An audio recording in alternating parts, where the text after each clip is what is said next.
So I want you to go into your packet and turn to section 9.1. So this video is going to cover section 9.1, which is the basics of hypothesis testing. So 9.1 is an overview of what hypothesis testing is. We don't really get into solving problems yet. It just goes through what it is and what the steps are. But it's really important that you watch this video and you take notes, because this is the basis of almost everything else we're doing in Unit 3. Now, it also might be a little bit confusing at first, and we will do a ton of examples which should help this make more sense as we go on. But again, it's really important that you pay attention, that you take notes, and that if you're confused about something, that you ask about it when you get back to class. So this is not in the packet, but I wanted to relate it a little bit to real life before we get started. So often in real life, we test ideas, we test like new recipes. Is this recipe better than the previous one? When we're driving, we try to look for what is the best route. And so we see, is it faster or less traffic on a certain route? And so the question is, was that new idea, recipe, or route better than the previous one? And that's the whole idea behind hypothesis testing in statistical research. So what happens is there's new samples all the time, and the samples collect data on things that have already been tested. And so the whole idea is that, does that new sample of data from that experiment or the observational study support previous findings or infer something that has changed? So for example, there's like a ton of research on different type of drugs that lower blood pressure. And so maybe there is a new drug out there. And so the idea is, does this drug lower blood pressure more than other drugs? And so we're comparing that and seeing, is this drug better? And hypothesis testing is often used to test those claims. So hypothesis testing is a way to test the results of a survey or experiment to see if results are meaningful. And it's testing whether results are valid by figuring out the odds that your results have happened by chance. And that we calculate the probability. Great. So in your packet, a statistical hypothesis is an assumption about a population parameter. Okay, so remember, we have so far two population parameters. We have the mean, which we define as mu, and we have a proportion, population proportion, which is P. And we are going to use hypothesis testing to do something called reject or fail to reject the hypothesis. Okay, so hypothesis testing is determined to fail to reject or reject the hypothesis. And we're going to talk a lot more about what that means. So the whole idea behind it is, the first thing we do is we state the hypotheses. So we make a claim about what we think has changed. And then we collect evidence or sample data to test the statement. So you'll just be given this in this class. And then we analyze the data to assess the plausibility of that statement. And we make a conclusion. So we determine whether there is enough evidence to support the new claim. Hypothesis testing is often related to holding a trial and determining if the person is guilty of a crime. So just like in holding a trial, the first step is we state what we think is true. So in a trial, both sides state their claims, like they make their opening statements and the defense says why they think the person's innocent, and the prosecution says why they're guilty, and they give us a quick overview. And then usually before the trial, they'll collect the evidence to test their claims, and then they'll analyze and then they'll present the evidence. So they'll collect and then present the evidence to the jury or the judge. And then the jury or the judge analyzes that data to assess the plausibility, and then they come up with a conclusion and they make a verdict. And so it's kind of the same idea. So there are two types of hypotheses. One is called the null hypothesis, and the other is called the alternative hypothesis. So the null hypothesis is what we have previously concluded or believed is true. And the null hypothesis states that the parameter is equal to a specific value. And so we're talking about means, we call that mu naught.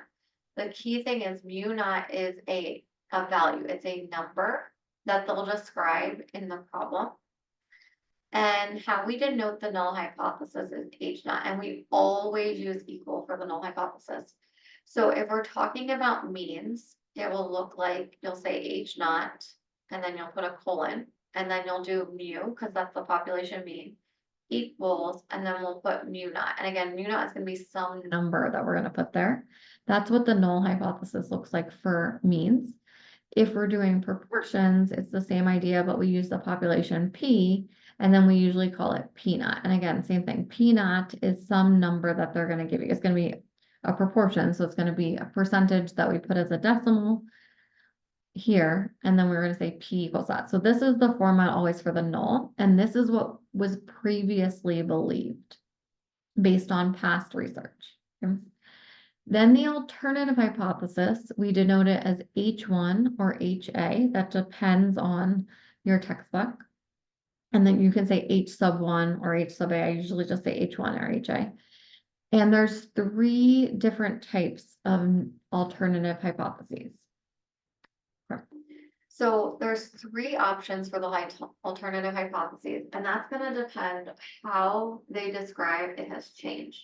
So in the problem, they're going to say something like, we believe the mean has decreased or is less than, we believe the mean has increased or is greater than, or we just believe that the mean has changed. Right? Those are the 3 ways they'll describe it. So if they say that the population parameter, so either the mean or the proportion, has decreased or less than, okay, how we write it is we start with the null, and the null is always the same. So it's going to be our population parameter. So if we're talking about mu, we're going to say mu equals mu naught. Okay. Or it could be proportions and P equals P naught. But then the alternative, how that's going to look, is because they said less than or decreased, we're now going to think mu is less than that value. Now these 2 values are always the same. That's the key thing. The only thing that changes is the symbol, and the mu is always the same too. Okay, or if we're talking about proportions, it would look like this. No equal.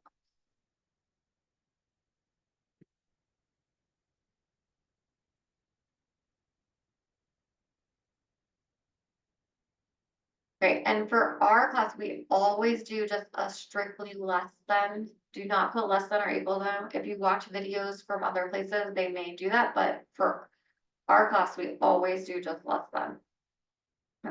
So the reason this is called a left-tailed test is we will use the normal model or a T model, depending if we're talking about means or proportions, to analyze the data. And again, the mean is going to be whatever this mu naught value is and what we believe the population mean to be. And then we'll be given sample data and we'll have the sample mean. So if we believe it's less than, the sample mean will always be less than the population mean. And we will calculate the probability of getting that value or less than. And so it looks like this in a normal model. And that's why it's called a left-tailed test, because we're going to find the probability in the left tail.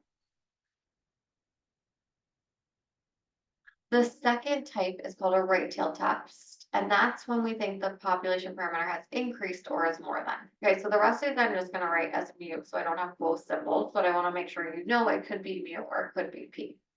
So we're going to write, again, the null is always the same. Mu is equal to mu naught.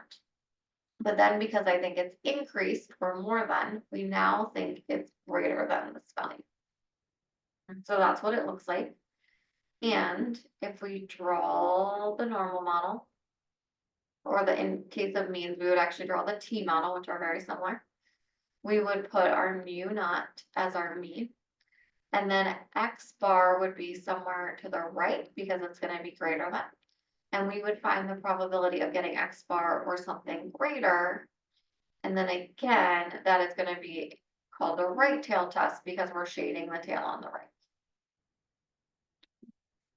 Okay, the last one is that we don't know which way it goes. We don't know if it's increased or decreased, but we just believe that the population parameter has changed or is in different some way, but we don't know if it's less than or greater than.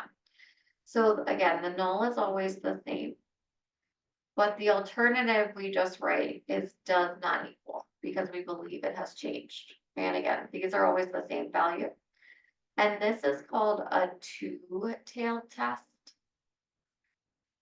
So we would usually have our mu naught, or a lot of times what we'll do is we'll change it to the standard normal model. And just a reminder from unit 2, the standard normal model is that the mean is 0 and the standard deviation is 1. And then we'll calculate the z-score.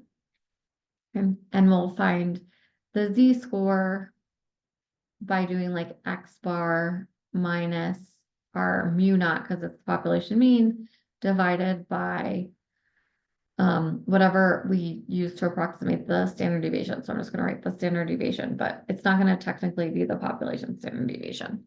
So we would write this formula, or again, technically when we're doing means, it wouldn't be z, it would be t, but t is kind of the same idea as z, but it's on a t model instead of a z model, instead of a normal model. But what we would do is they would calculate that, and t may be negative or it may be positive, but what they'll do is they'll write this as the absolute value of t, okay? And that will be somewhere over here, and then negative the absolute value of t, okay, and that will be somewhere over here, and they calculate the probability of getting more than this absolute value of positive t, or of t, and then less than the negative absolute value of t.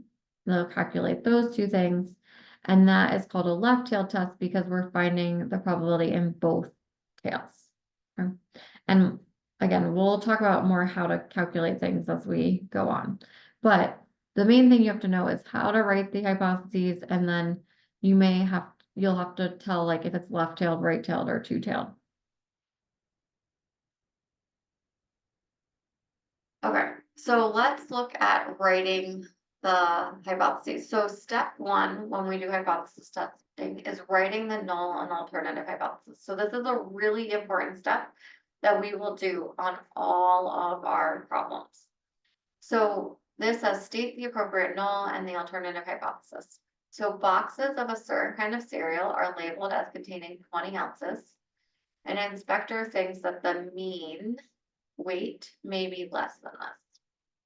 Okay, so we're talking about means, and we know that the population mean is mu. So we're going to write H naught and H1 or HA, whichever way you want, with a colon each time. Okay, then we're going to put mu for our population.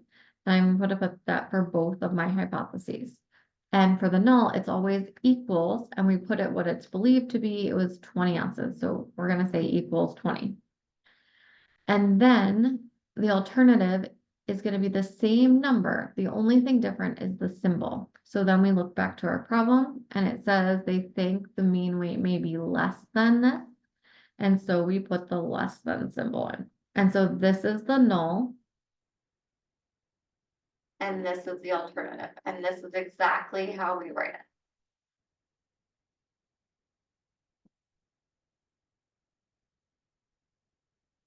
Okay, so let's look at B. Last year, the mean monthly rent for an apartment in a certain city was $800. A real estate agent believes that mean rent is higher this year. Okay, so same thing. We're going to write H naught and H1, or H sub 0 and H1, and put a colon. And then we're talking about the mean, so we're going to use mu again. And again, the null is always equals, and the value that we believed it to be, which was 800. And now they think the mean rent is higher. So if it's higher, we're going to use that it's greater than 800.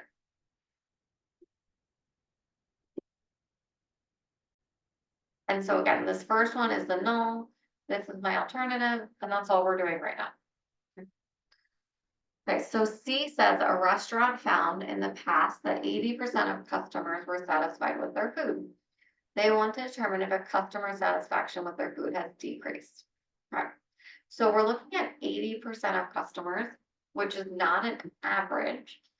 This is a proportion. It's the percentage of customers. And so for this one, when we write the null, we're gonna use P, because that's my population parameter, because we're talking about proportions. So we're gonna say P equals, and we always change it to a decimal, so 0.80. And then our alternative, we also write P, but we think it's decreased, so we put less than, and then 0.80. And again, always the same value. The population parameter is always the same. The only thing that changes is the equal sign to either less than, greater than, or more than.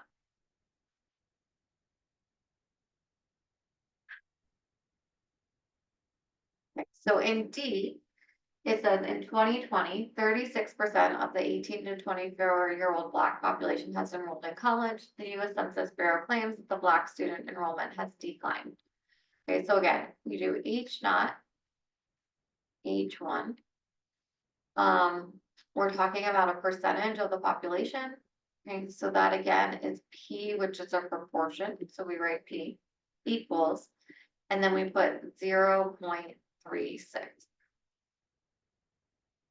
And then our alternative, which we write as H1, we're gonna write P, still 0.36. So they believe that the Black student enrollment has declined, which it means it went down, so P would then be less than 0.36. And again, this first one's my null, the second one's my alternative. Okay, E says scores on a standardized test have a mean of 70. Modifications are made to the test, and an educator believes that the mean may have changed, but they don't know which direction. So this is one where, again, for our null, we're talking about mean, which is the average, so we use mu, equals, and then we put that 70 for the value. And then our alternative, we also use mu, but we think it's changed, but they don't give me a direction, so it says we put does not equal, and then 70. Okay, so this is my null, this is my alternative. Okay, one thing I'm gonna go back and do is write which type of test it is, because on Alex, they'll often ask you, is it left-tailed, right-tailed, or two-tailed? So just a reminder, if it's less than, it's a left-tail test, because we're looking for the probability in the left tail. If it's greater than, it's a right-tailed test, we're looking for the probability in the right tail. And if it's a two-tailed test, we're looking for the probability in both tails. So in this one, since it's less than, this is called a left-tailed test. This one, because it's greater than, it's called a right-tailed test. This one, because it's decreased and is less than, this is a left-tailed test.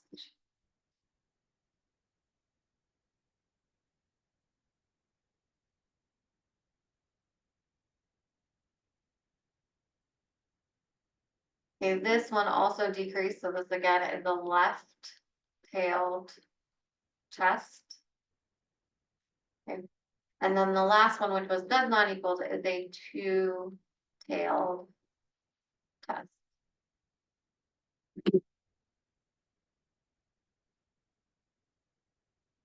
So I'm going to have you do example 2.